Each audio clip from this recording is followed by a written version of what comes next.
ഉൽപ്പത്തി അദ്ധ്യായം 43. ബെഞ്ചമിനും ഈജിപ്തിലേറ്റ്. നാട്ടിൽ ക്ഷാമം കൊടുമ്പിരി കൊണ്ടു. ഈജിപ്തിൽ നിന്ന് കൊണ്ടുവന്ന ധാന്യം തീർന്നപ്പോൾ അവരുടെ പിതാവ് പറഞ്ഞു, നിങ്ങൾ വീണ്ടും പോയി കുറച്ച് ധാന്യം കൂടി വാങ്ങിക്കൊണ്ട് വരുവിൻ. അപ്പോൾ യൂദാ പറഞ്ഞു, അനുജനെ കൂടാതെ വന്നാൽ നിങ്ങൾ തന്നെ കാണാൻ സാധിക്കില്ല എന്ന് അവൻ ഞങ്ങളോട് തീർത്തു പറഞ്ഞിട്ടുണ്ട്. ഞങ്ങളുടെ സഹോദരനെ കൂടെ അയക്കാമെങ്കിൽ ഞങ്ങൾ പോയി ധാന്യം വാങ്ങിക്കൊണ്ട് വരാം. അന്ന് അവനെ അയക്കുന്നില്ലെങ്കിൽ ഞങ്ങൾ പോകുന്നില്ല. കാരണം അനുജനെ കൂടാതെ വന്നാൽ നിങ്ങൾക്ക് എന്നെ കാണാൻ സാധിക്കില്ല എന്ന് അവൻ പറഞ്ഞിട്ടുണ്ട്. ഇസ്രായേൽ ചോദിച്ചു, നിങ്ങൾക്കൊരു സഹോദരൻ കൂടി ഉണ്ടെന്ന് അവനോട് പറഞ്ഞ് എന്നെ ദ്രോഹിച്ചതെന്തിന്? അവർ പറഞ്ഞു, അവൻ ഞങ്ങളെയും ബന്ധുക്കളെയും കുറിച്ച് വളരെ വിശദമായി അന്വേഷിച്ചു. നിങ്ങളുടെ പിതാവ് ജീവിച്ചിരിക്കുന്നോ? നിങ്ങൾക്ക് വേറെ സഹോദരനുണ്ടോ? അവന് ഞങ്ങൾ മറുപടി നൽകുകയും ചെയ്തു. എന്നാൽ സഹോദരനെയും കൂട്ടിക്കൊണ്ടു വരുവിൻ എന്ന് അവൻ പറയുമെന്ന് ഞങ്ങൾക്ക് ഊഹിക്കുവാൻ കഴിയുമായിരുന്നോ? അപ്പോൾ യൂദാ പിതാവായ ഇസ്രായേലിനോട് പറഞ്ഞു, നമ്മൾ അന്നും ഞങ്ങളും നമ്മുടെ കുഞ്ഞുങ്ങളും മരിക്കാതെ ജീവനോടെ ഇരിക്കണമെങ്കിൽ അവനെ എൻ്റെ കൂടെ അയക്കുക. ഞങ്ങൾ ഉടനെ പുറപ്പെടാം.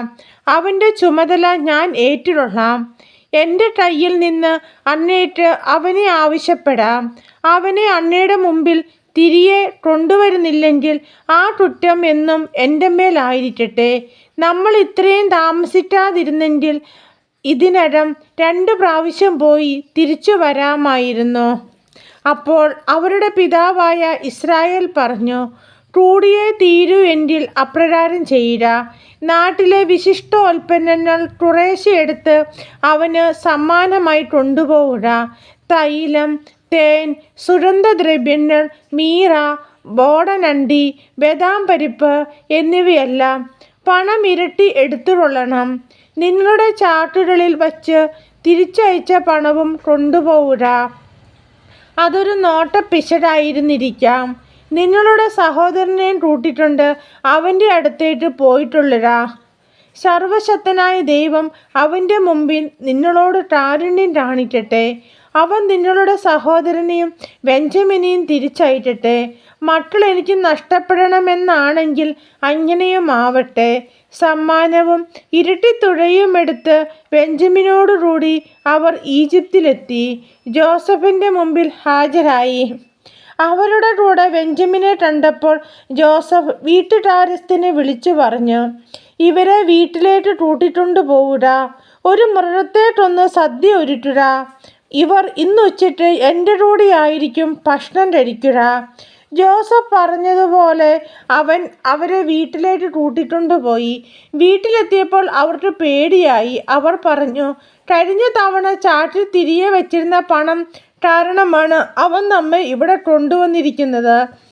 അവസരമുണ്ടാക്കി നമ്മെ കീഴ്പ്പെടുത്തി അടിമകളാക്കുകയും നമ്മുടെ കഴുതകളെ പിടിച്ചെടുക്കുകയുമാണ് അവൻ്റെ ഉദ്ദേശ്യം. അതുകൊണ്ട് അവർ വീട്ടുവാതിൽക്കൽ വെച്ച് ജോസഫിൻ്റെ കാര്യസ്ഥനെ സമീപിച്ച് സംസാരിച്ചു. അവർ പറഞ്ഞു, യജമാനനെ, മുമ്പൊരിക്കൽ ധാന്യം വാങ്ങുന്നതിന് ഞങ്ങൾ ഇവിടെ വന്നിരുന്നു. മടക്കയാത്രയിൽ വഴിയമ്പലത്തിൽ വെച്ച് ചാട്ടഴിച്ചപ്പോൾ ഞങ്ങൾ ഓരോരുത്തരും കൊടുത്ത പണം ഞങ്ങളുടെ ചാട്ടിൽ തന്നെ ഇരിക്കുന്നു. ഞങ്ങൾ അത് തിരികെ കൊണ്ടുവന്നിട്ടുണ്ട്. ധാന്യം വാങ്ങാൻ ഞങ്ങൾ വേറെ പണവും കൊണ്ടുവന്നിട്ടുണ്ട്. പണം ചാട്ടിൽ തിരികെ വെച്ചത് ആരെന്ന് ഞങ്ങൾക്ക് അറിഞ്ഞുകൂടാ. അവൻ പറഞ്ഞു, ശാന്തരായിരിക്കുവിൻ, ഭയപ്പെടേണ്ട.